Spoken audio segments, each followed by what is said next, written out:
दोस्तों, हर साल बजट आने से ठीक 1-2 महीना पहले स्टॉक मार्केट में एक अलग ही हवा बहने लगती है। इसे मैं कहता हूँ इवेंट ट्रेडिंग सिंड्रोम। चाय की टपरी से लेकर ट्विटर, एक्स के स्पेसेस तक बस एक ही सवाल गूंजता है, भाई इस बार बजट में पैसा कहाँ जाने वाला है, कौन सा सेक्टर भागेगा। और अगर आप ये जान गए तो यकीन मानिए मार्केट की भीड़ से आप 2 कदम आगे होंगे। अक्सर रिटेल इन्वेस्टर गलती क्या करता है, वो बजट वाले दिन टीवी खोलकर बैठता है और तब डिसाइड करता है कि क्या खरीदना है। लेकिन क्या आप जानते हैं, जो एक आम रिटेल निवेशक बजट वाले दिन सोच रहा होता है, स्मार्ट मनी यानी बिग FIs और DIs वो काम 3 महीने पहले कर चुके होते हैं। वो बजट वाले दिन खरीदते नहीं हैं, वो प्रॉफिट बुक करते हैं या अपनी पोजीशन को होल्ड करते हैं। क्योंकि याद रखिए, स्टॉक मार्केट रूमर्स पर चलता है और बजट उसे सिर्फ कंफर्मेशन देता है। आज की इस डिटेल वीडियो में मैं आपको कोई टिप्स नहीं देने वाला हूँ, मैं आपको वो फ्रेमवर्क देने वाला हूँ जिसे हम कहते हैं गवर्नमेंट स्पेंडिंग प्ले। आज हम डिकोड करेंगे बजट से पहले कौन से सेक्टर सबसे ज्यादा चमकते हैं, सरकार का पैसा यानी केपेक्स असल में फ्लो कैसे होता है और एक रिटेल इन्वेस्टर को इस वॉलेटिलिटी में फंसने से कैसे बचना है। वीडियो को अंत तक जरूर देखिएगा, क्योंकि अंत में मैं आपको बजट स्ट्रैटेजी बताऊंगा कि आपको अपनी पोर्टफोलियो में क्या चेंजेस करने चाहिए। तो चलिए शुरू करते हैं।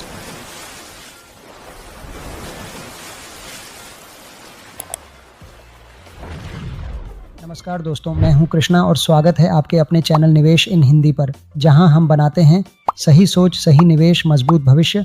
वीडियो में आगे बढ़ने से पहले नम्र निवेदन है कि चैनल को सब्सक्राइब कर लें और बेल आइकन दबाएं। सबसे पहले समझते हैं ये गवर्नमेंट स्पेंडिंग प्ले आखिर है क्या। दोस्तों, सरकार जब भी बजट लाती है तो एक बहुत पुराना आर्थिक नियम यानी इकोनॉमिक रूल काम करता है। सरकार का काम है देश को चलाना, और देश तब चलता है जब इकोनॉमी में पैसा घूमता है। सरकार मुख्य रूप से 3 चीजों पर फोकस करती है। फर्स्ट, ग्रोथ यानी GDP बढ़ाना। सेकंड, एम्प्लॉयमेंट यानी नौकरियां पैदा करना। थर्ड, नेशनल सिक्योरिटी यानी देश की सुरक्षा। अब सरकार इन लक्ष्यों को पाने के लिए जो पैसा खर्च करती है उसे हम कहते हैं केपेक्स या कैपिटल एक्सपेंडिचर। केपेक्स का मतलब है वो खर्चा जिससे देश में कोई एसेट बने, जैसे रोड बनी, पुल बना, फैक्ट्री लगी या हथियार खरीदे गए। 2020-21 में सरकार का केपेक्स लगभग 4 से 5 लाख करोड़ था, जो अब इंक्रीज होकर 10 से 11 लाख करोड़ के पार जा चुका है। ये पैसा कहाँ जा रहा है? हवा में नहीं उड़ रहा, ये पामीन पर लग रहा है। यहाँ एक मैजिक होता है जिसे मल्टीप्लायर इफेक्ट कहते हैं। अगर सरकार 1 रुपया फ्री की सब्सिडी देती है तो उसका इकोनॉमी पर असर ना के बराबर होता है। लेकिन अगर सरकार 1 रुपया इंफ्रास्ट्रक्चर पर लगाती है तो RBI की रिपोर्ट के अनुसार वो इकोनॉमी में 2.95 रुपए यानी लगभग 3 गुना की वैल्यू पैदा करता है। इसलिए बजट से पहले मार्केट उन कंपनियों को तलाशना शुरू कर देता है जहाँ सरकार का ये केपेक्स जाने वाला है, यानी जहां ये मल्टीप्लायर इफेक्ट सबसे ज्यादा होने वाला है। इसे ही कहते हैं स्पेंडिंग प्ले। मार्केट को पता है कि सरकार के पास 2047 तक विकसित भारत यानी डेवलप्ड इंडिया बनने का टारगेट है, मतलब फॉलो द गवर्नमेंट्स मनी। जहां सरकार चेक साइन करेगी वही सेक्टर ग्रो करेगा, वही कंपनियां नए ऑर्डर्स पाएंगी और उन्हीं स्टॉक्स की बैलेंस शीट में दम आएगा। लेकिन यहाँ एक कैच है, सरकार हर जगह पैसा नहीं डालती, सरकार के पास भी फंड्स लिमिटेड हैं। इसलिए हमें उन फोकस एरियाज को पहचानना होता है। और पिछले 3-4 साल के ट्रेंड को देखें तो 4 क्लियर सेक्टर्स हैं जहां सरकार दिल खोलकर खर्च कर रही है। आइए पहले सेक्टर की तरफ चलते हैं जो इस पूरी कहानी का हीरो है। Sector number 1, infrastructure. दोस्तों, किसी भी विकासशील देश यानी डेवलपिंग नेशन के लिए इंफ्रास्ट्रक्चर उसका बैकबोन है। इंफ्रास्ट्रक्चर हर बजट का हीरो होता है। क्यों? क्योंकि अगर सरकार एक हाईवे बनाती है तो सीमेंट बिकता है, स्टील बिकता है, गाजियां चलती हैं, लॉजिस्टिक्स सुधरता है और रोजगार मिलता है। पिछले बजट को याद कीजिए, सरकार ने केपेक्स को 33% इंक्रीज किया था। इस बार भी उम्मीद है कि फोकस रोड्स, हाईवेज, ब्रिजेस और स्मार्ट सिटीज पर रहेगा। इंफ्रास्ट्रक्चर में आपको 3 तरह की कंपनियों पर नजर रखनी होती है। फर्स्ट, EPC कंपनीज यानी इंजीनियरिंग, प्रोक्योरमेंट, कंस्ट्रक्शन। ये वो कंपनियां हैं जो ठेका लेकर रोड और बिल्डिंग बनाती हैं। Second, asset owners. वो कंपनियां जो रोड या पावर ग्रिड बनाकर उसे ओन करती हैं और टोल कमाती हैं। Third, product suppliers. अगर रोड बनेगी तो सीमेंट लगेगा, सरिया लगेगा, पाइप्स लगेंगे, तो लार्ज सीमेंट कंपनियां, स्टील पाइप्स बनाने वाली कंपनियां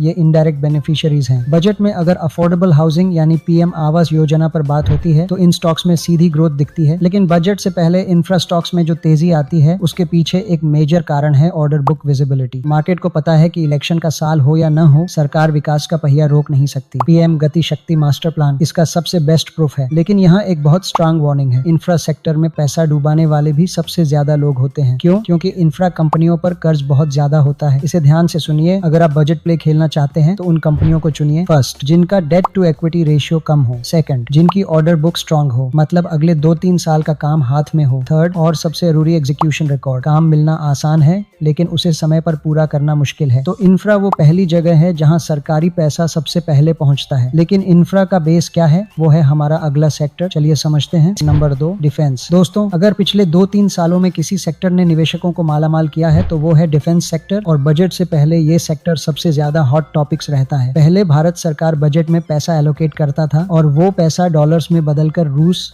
अमेरिका या फ्रांस चला जाता था। लेकिन अब कहानी पलट गई है। अब पैसा भारत में ही रुक रहा है, यानी द स्ट्रक्चरल शिफ्ट। पहले भारत दुनिया का सबसे लार्ज हथियार आयातक यानी इंपोर्टर था, लेकिन अब सरकार का विजन क्लियर है, मेक इन इंडिया, आत्मनिर्भर भारत। और अब तो डिफेंस एक्सपोर्ट्स पर भी फोकस है। हजारों ऐसे आइटम्स हैं, जैसे टैंक के पुर्जों से लेकर बंदूकों तक, जो अब विदेश से मंगाना बैंड है। सेना को वो भारत की कंपनियों जैसे HAL, BEL, मैजागन डॉक आदि से ही खरीदना अनिवार्य है। मतलब साफ है, बजट में डिफेंस के लिए हमेशा लार्ज एलोकेशन होता है। लेकिन अब फर्क ये है कि वो पैसा विदेशी कंपनियों को नहीं बल्कि देसी कंपनीज जैसे इंडियन PSS और प्राइवेट प्लेयर्स को मिल रहा है। लेकिन डिफेंस में बजट प्ले सिर्फ घरेलू ऑर्डर का नहीं है, असली गेम अब एक्सपोर्ट्स का है। भारत अब फिलीपींस को ब्रह्मोस बेच रहा है, अर्मेनिया को पिनाका रॉकेट्स बेच रही है। सरकार का टारगेट है 50,000 करोड़ रुपए एनुअल डिफेंस एक्सपोर्ट बाय 2028-29। इस बार बजट में हम क्या देख सकते हैं? ड्रोन्स, AI इन वॉरफेयर में R&D के लिए सरकार प्राइवेट प्लेयर्स को रिसर्च के लिए ज्यादा पैसा दे सकती है। नेवी मॉडर्नाइजेशन के लिए हमारा फोकस एक्सपैंड हो रहा है। अब हेमीन से ज्यादा समंदर यानी इंडियन ओशन पर है। तो शिप बिल्डर्स मतलब जहाज बनाने वाली कंपनियां फोकस में रहेंगी। बजट से पहले डिफेंस स्टॉक्स क्यों भागते हैं? क्योंकि मार्केट को उम्मीद होती है कि पहला, इंडिजिनाइजेशन यानी वो चीजें जो विदेश से मंगाना बैन होगा की लिस्ट इंक्रीज होगी। दूसरा, मॉडर्नाइजेशन के लिए फंड बढ़ाया जाएगा। तीसरा, लार्ज साइज की डील्स जैसे तेजस, सबमरीन्स, ड्रोन्स की घोषणा हो सकती है। यहाँ एक चीज समझिए, डिफेंस कंपनियों के पास आज की तारीख में इतने ऑर्डर्स हैं कि अगर उन्हें अगले 5 साल कोई नया ऑर्डर न भी मिले तो भी वो बिजी रहेंगी। इसे कहते हैं रेवेन्यू विजिबिलिटी। जब बजट में सरकार डिफेंस स्पेंडिंग इंक्रीज करती है तो ये इन कंपनियों के लिए चेरी ऑन द केक होता है। लेकिन दोस्तों, एक सच सुनिए, यहाँ एक साइकोलॉजिकल ट्रैप है। डिफेंस स्टॉक्स अब सस्ते नहीं हैं। कई सरकारी कंपनियों के शेयर प्राइस 5 गुना हो गए हैं, लेकिन उनके प्रॉफिट्स 5 गुना नहीं हुए हैं। मार्केट ने अगले 2-3 साल की ग्रोथ को आज ही प्राइस में ऐड कर लिया है। इसे कहते हैं प्राइस परफेक्शन। बहुत सारे रिटेल इन्वेस्टर्स देखते हैं कि स्टॉक 4 गुना हो गया, अब बजट आ रहा है तो और 4 गुना होगा। ध्यान रखिए, डिफेंस स्टॉक्स की वैल्यूएशन यानी PE रेशियो अब सस्ती नहीं रही। बहुत सारा गुड न्यूज पहले ही भाव में आ चुका है। अगर बजट में कोई स्पेशल अनाउंसमेंट नहीं हुई तो यहाँ टाइम करेक्शन आ सकता है, यानी स्टॉक एक ही भाव पर रुका रह सकता है। इसलिए डिफेंस में अब अंधा पैसा मत लगाइए, गिरावट का इंतजार करें और केवल उन कंपनीज को चुने जो एग्जीक्यूशन में मास्टर हैं, केवल घोषणाओं में नहीं। डिफेंस एक लॉन्ग टर्म स्ट्रक्चरल स्टोरी है, इसे 2 दिन के बजट ट्रेड के लिए मत देखिए। अगर आप गिरावट में खरीदते हैं तो ये सेक्टर अगले 10 साल का वेल्थ क्रिएटर है। तीसरा सेक्टर, जिसके बिना न तो इंफ्रास्ट्रक्चर चल सकता है और न ही डिफेंस की फैक्ट्रियां, न ट्रेन और न ही आपका मोबाइल चार्ज होगा। जी हाँ, मैं बात कर रहा हूँ एनर्जी एंड पावर सेक्टर की। समझिए, इंडिया की GDP ग्रो कर रही है, फैक्ट्रियां लग रही हैं, डेटा सेंटर्स बन रहे हैं। इन सबको क्या चाहिए? बिजली। Power demand all time high पर है। बजट से पहले एनर्जी स्टॉक्स में मूवमेंट इसलिए आती है क्योंकि उम्मीद होती है, पहला, सब्सिडीज की, दूसरा, पॉलिसी सपोर्ट की और तीसरा, इंफ्रा प्रोजेक्ट्स के लिए चीप फाइनेंसिंग की। यहाँ इन्वेस्टर्स के लिए 2 तरह के मौके होते हैं। एक है स्टेबल प्लेयर्स जैसे लार्ज PSUs जो अच्छा डिविडेंड देते हैं और धीरे धीरे ग्रो करते हैं। दूसरे हैं new age green energy players जो रिस्की हैं लेकिन हाई ग्रोथ का दावा करते हैं। दोस्तों, पावर सेक्टर में एक डबल इंजन काम चल रहा है। First, old economy. जैसे जैसे गर्मी इंक्रीज हो रही है और इंडस्ट्रीज एक्सपैंड हो रही हैं, बिजली की मांग पिक पर है। हमें अभी भी कोयले यानी थर्मल पावर की जरूरत है। Second, new economy. सरकार का संकल्प है नेट जीरो कार्बन एमिशन यानी ग्रीन एनर्जी ट्रांजिशन। मतलब साफ है, सोलर, विंड, ग्रीन हाइड्रोजन जैसे सोर्स से एनर्जी जनरेट करना। इसीलिए बजट में ग्रीन एनर्जी या सस्टेनेबल डेवलपमेंट पर बहुत जोर दिया जाता है। इसके साथ ही एनर्जी सेक्टर के लिए हम PLI स्कीम्स यानी प्रोडक्शन लिंक्ड इंसेंटिव अनाउंसमेंट भी देखते आ रहे हैं, खासकर सोलर मॉड्यूल्स, इलेक्ट्रोलाइजर्स और ग्रीन हाइड्रोजन बनाने की मशीन के लिए। यहाँ 3 सब सेक्टर्स हैं जहाँ पैसा फ्लो हो रहा है। फर्स्ट, रिन्यूएबल एनर्जी जनरेटर्स, वो कंपनियां जो बिजली बना रही हैं जैसे कि Tata power, NTPC, Adani green types. यहाँ फोकस उन पर रखें जो अपनी कैपेसिटी एक्सपैंड कर रहा है। सोलर और विंड पावर में सरकार की PLI स्कीम्स बहुत एक्टिव है। सेकंड, पावर ट्रांसमीटर्स, बिजली तो बना ली लेकिन उसे कश्मीर से कन्याकुमारी और राजस्थान के सोलर पार्क से दिल्ली तक पहुंचाना भी तो है। इसके लिए चाहिए लार्ज साइज टॉवर्स और तार। यहाँ ट्रांसमिशन कंपनियों का रोल आता है। पावर ग्रिड जैसी कंपनियों की मोनोपोली है यहाँ। थर्ड, फाइनेंसर्स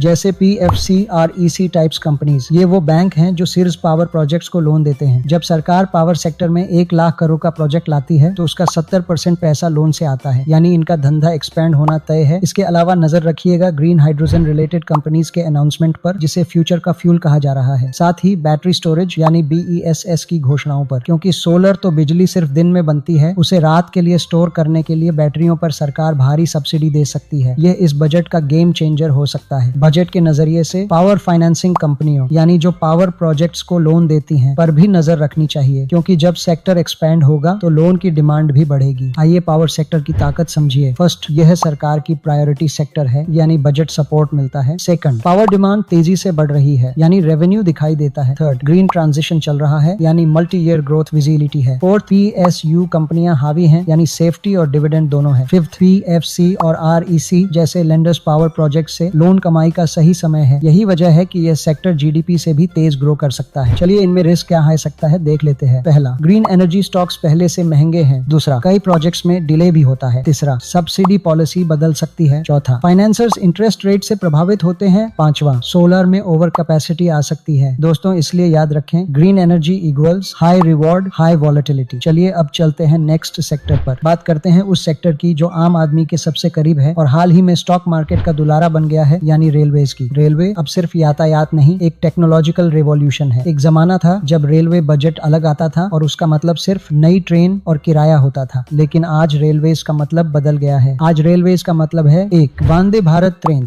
यानी पुराने नीले डिब्बों को हटाकर वंदे भारत और अमृत भारत ट्रेनें लाई जा रही हैं। दो, स्टेशन रिडेवलपमेंट, यानी मॉल जैसा स्टेशन बनाया जा रहा है। तीन, रोलिंग एंड इलेक्ट्रिफिकेशन, यानी रेलवे का असली पैसा पैसेंजर से नहीं, फ्रेट यानी मालगाड़ी से आता है। सरकार DFC डेडिकेटेड फ्रेट कॉरिडोर्स बना रही है, जिसके लिए वैगन्स मैन्युफैक्चरिंग और इलेक्ट्रिफिकेशन अनिवार्य है। जब मालगाड़ियां अलग पटरी पर चलेंगी, वैगन्स मैन्युफैक्चरिंग, तो लॉजिस्टिक्स तेज होगा। चार, कवच सिस्टम यानी सेफ्टी। बालासोर हादसे के बाद सरकार का पूरा फोकस सेफ्टी सिस्टम्स पर है। सरकार रेलवेज पर रिकॉर्ड कैपेक्स कर रही है। हजारों करोड़ रुपए सिर्फ पटरियों को बदलने और नई बोगियां यानी वैगन्स बनाने में खर्च हो रहा है। बजट से पहले रेलवे स्टॉक्स, खासकर PSS, बहुत एग्रेसिव मूव दिखाते हैं। क्यों? क्योंकि ये पूरी तरह से गवर्नमेंट पॉलिसी ड्रिवन सेक्टर है। सरकार ने बजट आवंटित किया, कंपनी को ऑर्डर मिला और स्टॉक प्राइस ऊपर। लेकिन दोस्तों यहाँ मैं आपको जरा डराना चाहूंगा। रेलवे स्टॉक्स में बहुत ज्यादा फोमो यानी फियर ऑफ मिसिंग आउट देखा गया है। RVNL, IRFC, IRCON आदि पिछले एक साल में बहुत तेजी से भागे हैं। यहाँ भी डिफेंस जैसी ही स्थिति है। ये कंपनियां अच्छी हैं, मोनोपोली हैं, लेकिन क्या इनकी वैल्यूएशन सही है? बजट में अगर रेलवे का एलोकेशन उम्मीद से हल्का सा भी कम हुआ या प्रॉफिट बुकिंग आई तो ये स्टॉक्स बहुत तेजी से गिर भी सकते हैं। लॉन्ग टर्म स्टोरी इंटैक्ट है, लेकिन शॉर्ट टर्म में वोलेटिलिटी रहेगी। इसलिए रेलवेज में हमेशा ऑर्डर बुक एग्जीक्यूशन देखिए, सिर्फ खबरों पर मत जाइए कि बड़ा ऑर्डर मिलने वाला है। जो मिल चुका है उस पर फोकस करें। तो दोस्तों